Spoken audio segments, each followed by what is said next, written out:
मैं दिया कुमारी ईश्वर की शपथ लेती हूँ कि मैं विधि द्वारा स्थापित भारत के संविधान के प्रति सच्ची श्रद्धा और निष्ठा रखूंगी।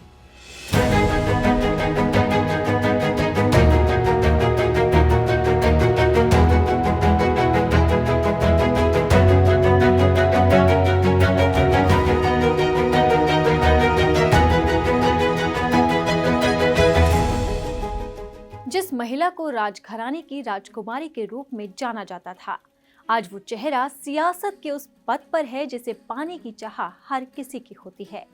10 साल पहले राजनीति की गलियों में कदम रखने वाली राजकुमारी दिया कुमारी अब रेगिस्तानी राज्य राजस्थान की डिप्टी सीएम बन गई हैं।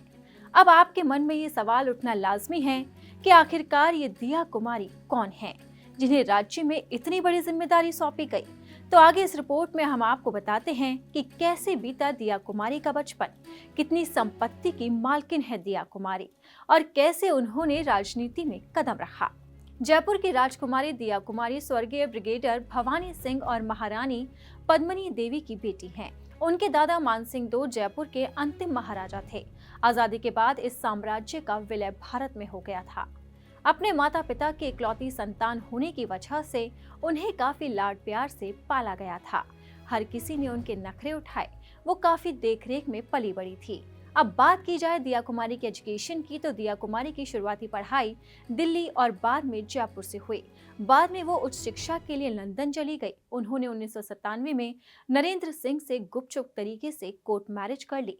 करीब 1.5 दशक तक ये रिश्ता काफी अच्छा चला, लेकिन इसके बाद में साल 2018 में दोनों ने एक दूसरे से अलग होने का फैसला किया और साल 2018 वो दौर था जब दोनों ने एक दूसरे से तलाक ले लिया। दिया कुमारी ने अपनी दादी के नक्शे कदम पर चलते हुए 10 साल पहले राजनीति में कदम रखा था, यानी साल 2013 में। ये वो दौर था जब दिया कुमारी की किस्मत का सितारा बुलंदियों पर था। वो पहली बार साल 2013 में सवाई माधोपुर से विधायक चुनी गई। कहते हैं जब कामयाबी मिलती है तो जोश और बढ़ने लगता है। जीत के इसी जोश में दिया ने 5 साल बाद यानी कि साल 2019 में राजस्थान से निकलकर दिल्ली जाने का फैसला कर लिया। साल 2019 में उन्होंने राजसमंद से लोकसभा का चुनाव लड़ा और एक बार फिर अपने नाम जीत दर्ज की।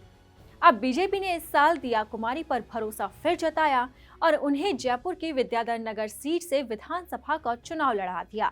एक बार फिर दिया कुमारी ने जीत हासिल कर ये साबित कर दिया कि जीतने वाले को ही सिकंदर कहते हैं और इस जीत के साथ ही उन्होंने अपना लोहा भी मनवाया।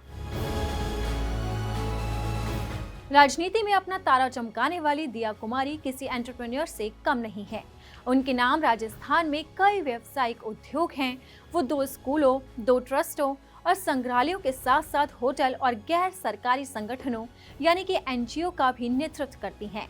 साल 2019 में उन्होंने सरकार के राष्ट्रीय बाघ संरक्षण प्राधिकरण के सदस्य के रूप में सेवा करने के लिए चुना गया था।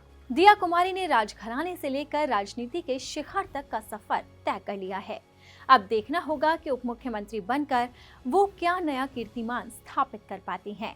अगर आपको हमारा ये वीडियो पसंद आया तो इसे लाइक और शेयर जरूर करें और अगर अब तक आपने दैनिक जागरण को सब्सक्राइब नहीं किया है तो लेटेस्ट खबरों को जानने के लिए आप दैनिक जागरण को जरूर सब्सक्राइब करें।